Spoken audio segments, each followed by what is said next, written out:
Yeah, Scorpion's always been my favorite character, and he still is to this day. Fight!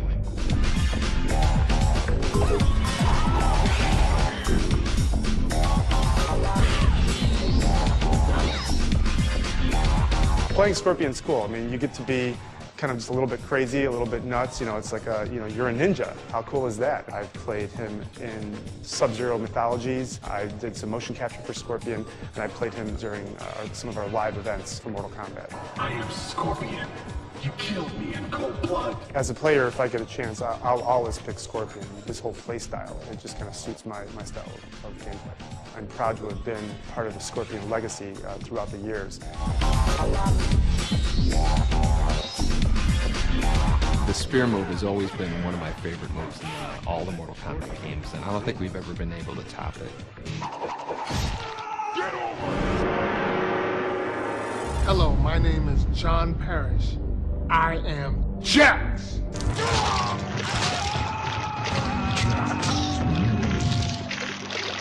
Fatality. Being the big guy, I was using raw strength and mental attitude. Be energetic, to be powerful, to actually portray myself as a hero, as I would look at it. John Parrish was great to work with. He was really one of the easiest guys to work with in terms of being able to do all the moves and all of the special attacks. I am the real Jax. We worked with him throughout Mortal Kombat 2 and Mortal Kombat 3, and he did a lot of promotional stuff with us. It was really great. When he first put the makeup on my arms, it took him 6 hours to do total.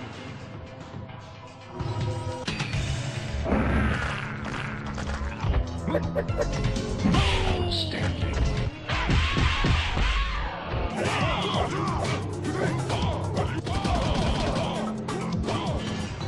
Actually, it feels great to be part of the Mortal Kombat legacy. My name is Anthony Marquez, and I played Kung Lao.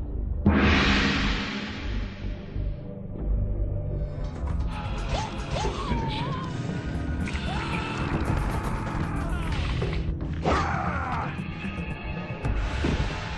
After the first Mortal Kombat, the creators wanted to introduce another Shaolin monk type character. They had heard about me, and I seemed right for the part. Tony was probably one of the best martial artists that we worked with. You could see his character, you know, the kicks are really high and they're authentic, so he lended a lot just because of all of his experience with martial arts. So in terms of his attitude, the way he moved, the tilt of the hat, all of that stemmed from what I thought Kung Lao should be. The favorite part of my personality always stemmed from the hat. You put on the costume and you're still just a person in costume. But once that hat goes on, it's almost like being Clint Eastwood in an old Western movie with the brim of the hat hiding your eyes, and when you slowly tilt that head up, you know once you make eye contact, that's Kung Lao. It's no longer Anthony Marquez, it's Kung Lao. My name's Rich DeVizio, and I played Baraka in Mortal Kombat 2.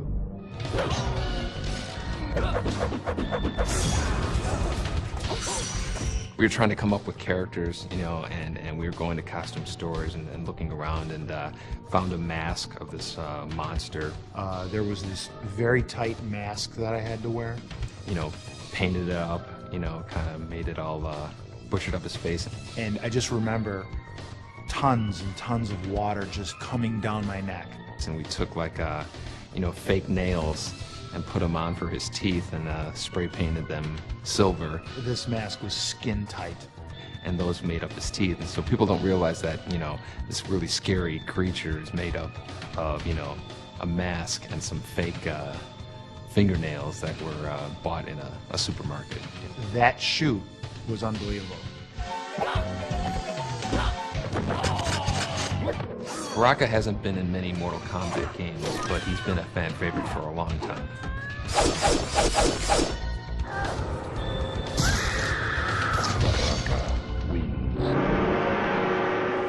Sector and Cyrax were unique in that they were mechanical and they were robotic.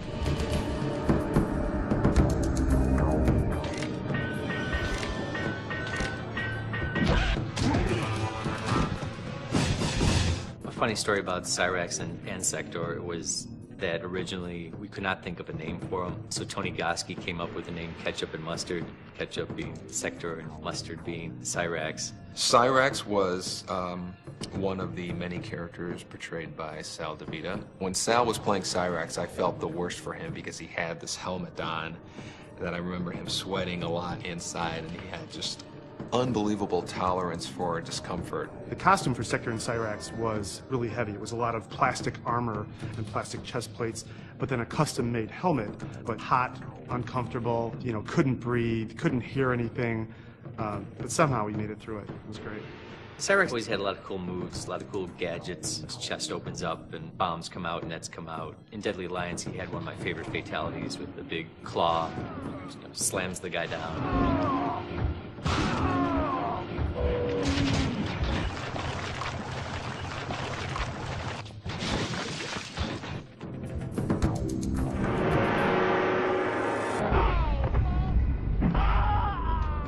There were actually 2 Goro models made, and one was used for the actual game and it was posed and, you know, changed so much that it kind of fell apart over time.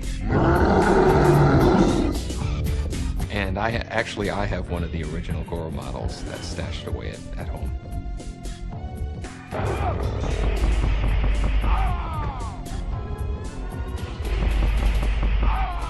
Flawless victory. Well, I think Katana was really one of the favorite characters from Mortal Kombat 2. She was a new character. She had ridiculous combos that people, you know, came up with that I had not even thought of. So when I saw people doing Katana combos, you know, in the corner, you knew there was something special because people were taking the game in a direction that you wouldn't even think of.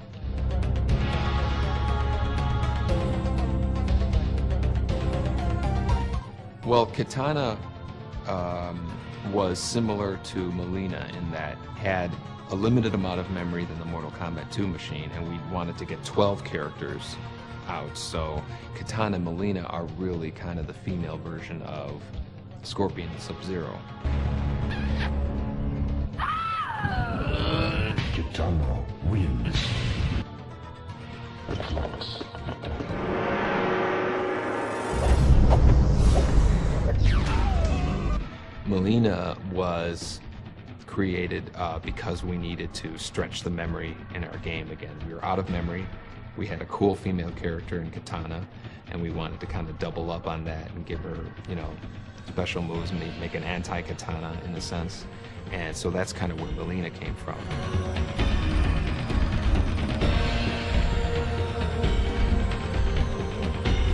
And so then with Melina, we had also introduced Baraka, so we wanted to make a tie with her because Baraka was a really bad character. So underneath the mask, Katana is really beautiful, and underneath Melina's mask is, you know, these really nasty teeth that were originally never on the costume, but we would just kind of draw them in on her fatalities.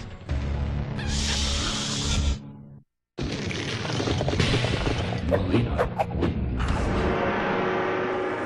Jade was the third in the series of characters that was derived from existing images. Jade was a female ninja type character like Melina and Katana were, and she was kind of like an evil version of Katana in a sense.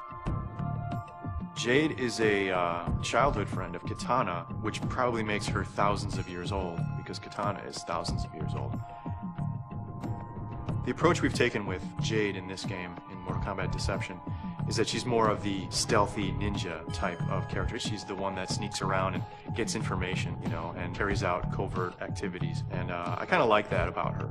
She's about getting things done, and she's very loyal. We wanted to give her something that separated her from Katana Melina, so we gave her the staff weapon that was her weapon in Mortal Kombat 3. Not many characters had weapons in Mortal Kombat 3. That was really what we wanted to do to separate her from Katana Melina.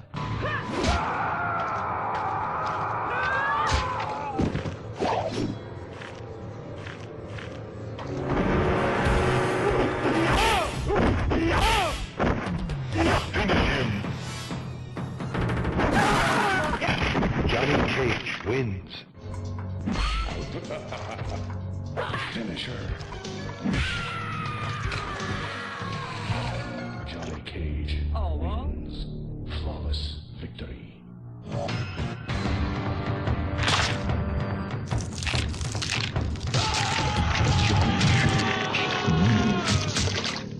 Fatality. Hi-ya! Hi-ya! Johnny Cage wins. Fatality. Johnny Cage was kind of like our version of a Hollywood action star. He's the one character not to take too seriously. He's not a brooding hero. He's a, hey kind of hero. He's a Hollywood guy. A lot of flair, a lot of pizzazz, still very skilled martial artist, but put in the situation with all these noble Shaolin monks and Lin Kuei ninjas. Johnny Cage, to me, is almost like the comic relief of Mortal Kombat. He's the actor, so he doesn't take this all as seriously as a Liu Kang or a Raiden or Kung Lao. Kabal first made his appearance in MK3. He was originally designed as kind of this nomad, sand person kind of character. Again, we really wanted to create a character that seemed to have a handicap of sorts in terms of he had this breathing apparatus that kept him alive. He still had these incredible powers that none of the other characters had. He had a lot of cool moves. He had this dash, which he would run past a character, spinning him around, and then he could pull off some combos on it. And everybody kind of liked his tornado move where he would run by the opponent and then they would spin like a top and they kind of get a free hit on them. Kabal also had these hook sword weapons that one of the few characters in the 2D games that actually had a weapon in the game. So that kind of made him stand out. He was actually one of the characters that was considered almost too powerful in Mortal Kombat 3. And we had to kind of tone him down for Ultimate Mortal Kombat 3. For Deception, we finally had the chance to bring Kabal back the way we originally intended him to be. We gave him the long trench coat, gave him a backpack. That was part of the original design, but back in the old days of digitizing, we couldn't really handle that. A long coat would have gotten in the way of the character's moves. In the 2D games, we were really limited to the costumes that we could build because it was digitized graphics. And with the 3D games, we build the costumes and the computer so we can really do whatever we want. Kabal's always been one of my favorite characters, so I was totally happy to bring him back for Deception, give him the classic design that we intended. My name's Rich DeVizio. I played Kano in Mortal Kombat 1 and Mortal Kombat 3.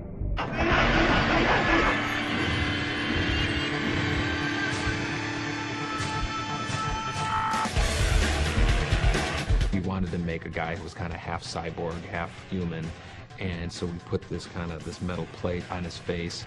Again, we bought something at a costume store and put makeup on and attached it. And the guy who played Kano, this guy Rich DeVizio, he brought it to a new level. He gave him his character. He just really became Kano in a sense. It becomes a part of me. When I played Kano, I actually felt that it was kind of a showcase for myself to become larger than life with this character. I really believed that I can be this guy, and it worked out very well. It's not hard for me to embrace a character and become it. One of the favorite moves that I like that Kano did was his fatality, and it goes a little something like this.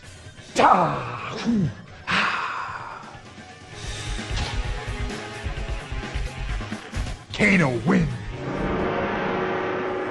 I think that Nightwolf is your quintessential Native American icon.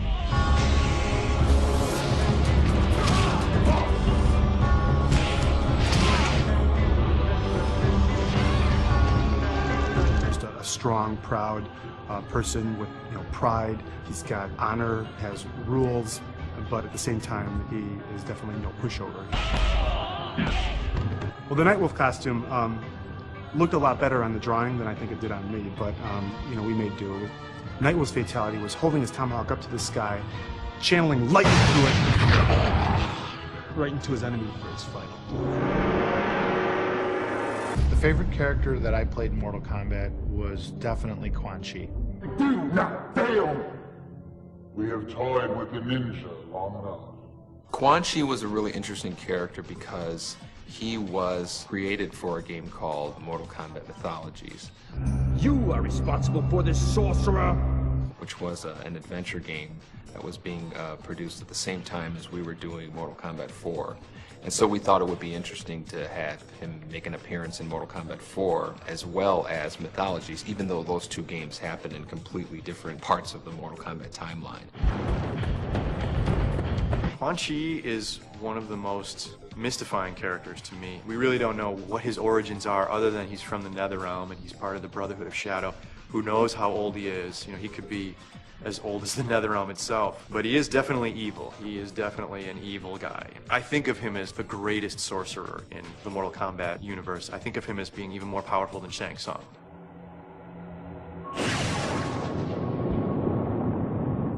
Rich DeVizio was hilarious as Quan Chi. He really played the part well. To me, he is Kano, and he is also Quan Chi. He's both of those characters. You can't look at Quan Chi and not think Rich. And now, on to Hollywood. The makeup was unbelievable, and I was actually able to act a little bit in full motion videos, which was very exciting for me. I remember that the impetus behind the cabinet design on MK4 was the reintroduction of the series back then. They wanted it to stand out in the midst of the arcades. As such, they wanted to push the sides as something that you could not miss. So we did some shots in the studio, had Rich come in, put fire behind him, big old Quan Chi face, no one can miss it. And that's what ended up happening. The first time I saw myself on the side of the Mortal Kombat 4 arcade stand-up, I was just blown away. That chapter in Mortal Kombat 4 was the Quan Chi show in a sense. Do not fail. My first impression of seeing myself in the game, I was ecstatic, because I knew it was me. I thought it was just awesome. God of Thunder and Lightning, that just kind of became what his thing was. I think that was really kind of what inspired a lot of his special moves, was the fact that he was a god.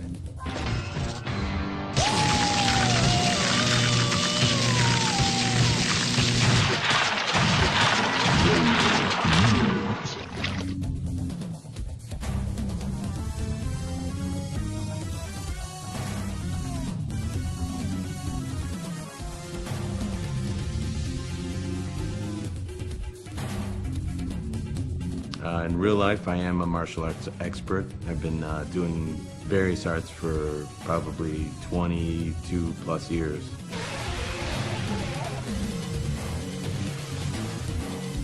You know, I'm wearing this hat. Got that on. Got that action working. Yeah, the hat is gone. It was destroyed with one of the falls that Carlos took, and I don't think we've seen it ever since. Do I have the hat? No, I wish I did. That's probably the one thing I wish I had. I feel really thankful to be part of the Mortal Kombat legacy, you know, and it's changed my life incredibly.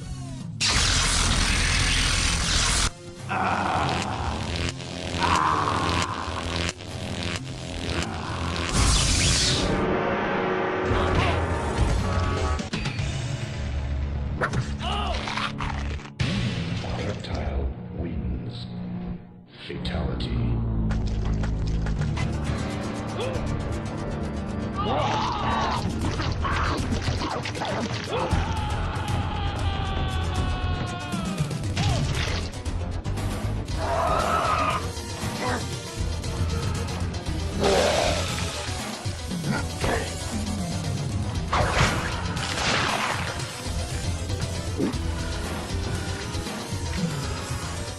Reptile actually was the character that I came up with driving back to work from lunch on a Saturday. We had seen how much we got away with in terms of Scorpion and Sub-Zero changing ninja palettes, and I really wanted a super secret hidden feature in Mortal Kombat 1, and came up with these really odd set of circumstances to make Reptile appear. It was rare enough that people would say that they had seen him and nobody would believe him, and so it worked out perfectly. I am Reptile. I talk like this.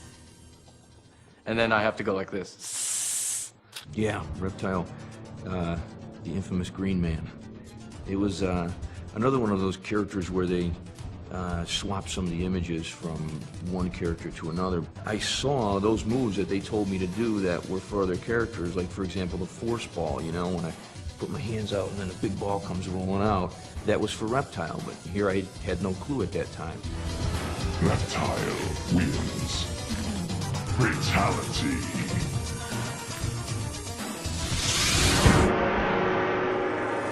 Shang Tsung, he is the symbol of evil for Mortal Kombat. He's always around. I think he's been in almost every game.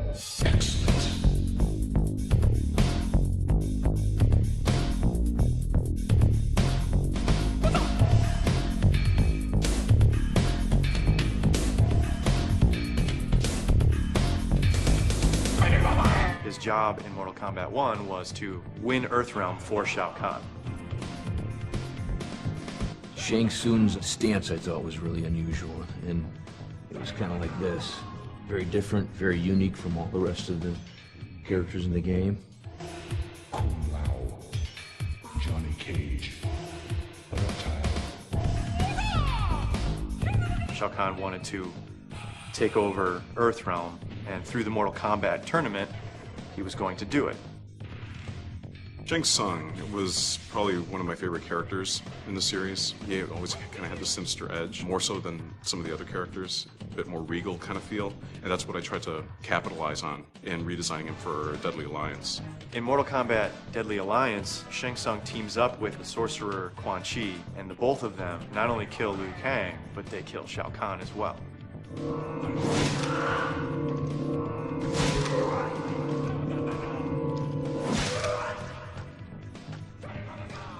Shang Tsung wins. Fatality.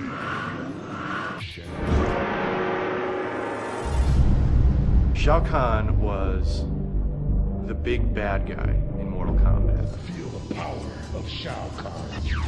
Well, Shao Kahn is kind of like the top of the ladder in terms of big bad guys in the Mortal Kombat series. Prepare to die.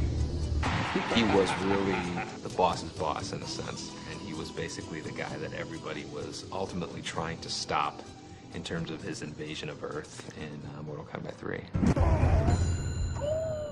And he also had this charge move that would attack you with, and a lot of players didn't realize that all you had to do was duck underneath the charge move and then you got a free uppercut. Once they discovered that, he became a lot more manageable of a character to fight against, but until they discovered that, he seemed almost undefeatable. Shao Kahn was killed in Mortal Kombat Deadly Alliance, but nobody really ever dies in Mortal Kombat. For Deception, our goal was to really say, let's bring back the nostalgia characters, and obviously Sindel, Nightwolf, Baraka, Melina, all of those are in that category, and so we had to bring them back. Fight.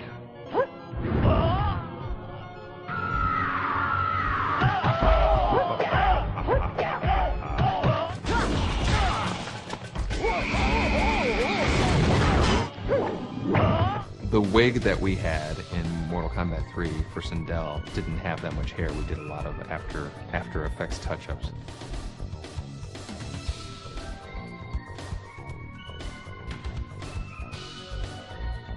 She had this ability to scream at super loud volumes, and that would stun the opponent and give you kind of a free hit.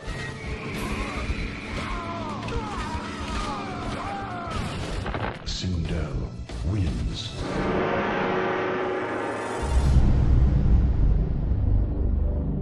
Smoke originally came from our memory limitations that we've had in doing arcade games. And just as Scorpion and Sub-Zero were using this same images and getting more mileage out of them by changing the color, when we were out of memory for Mortal Kombat 2, I always liked putting in secret characters in the game at the last minute that nobody knows about. That was kind of like the origin of Smoke and Jade. They were, just kind of like the alternate colored versions of Sub-Zero and Melina and Katana. He had a lot of cool moves as a robot. He had this grappling hook that would come out of his chest, and just had a lot of cool moves, which made him a player favorite. We brought Smoke back for Deception just because people have been asking about him for a while now. It was funny because a lot of fans like the ninja version, a lot of fans like the robot version, so we thought it would be a good idea to bring back both. Every one of our characters in Deception has kind of two costumes, and so for Smoke we decided we're going to have him be a normal ninja like people had seen him before in Mortal Kombat 2, and then also his Mortal Kombat 3 persona, which is kind of like the cybernetic ninja. Players can pick which one they want to play as.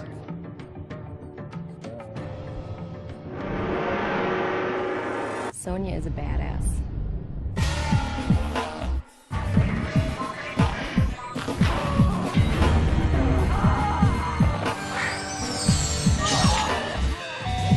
Carrie was easily one of the best people we worked with in terms of actors playing the characters. Yes, I still have the Sonya costume. Every once in a while, I'll bring it out. I'll absolutely see Sonya again in future Mortal Kombat games. I would love to play Sonya again.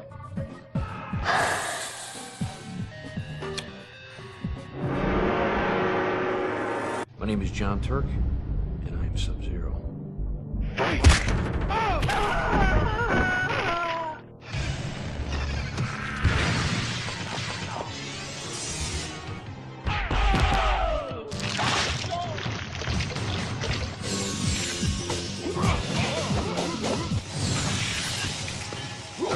You know, the freeze move in the first Mortal Kombat really came about because I was always a big fan of kind of setting up the player for a free hit. We walk over to the game and, you know, they're playing Mortal Kombat 3 and, you know, the kid's playing Sub-Zero and I'm standing right behind him and he doesn't even realize that the guy he's playing is right behind him. Let's get something straight. I am not a ninja. I am Lin Kuei. Scorpion was a ninja.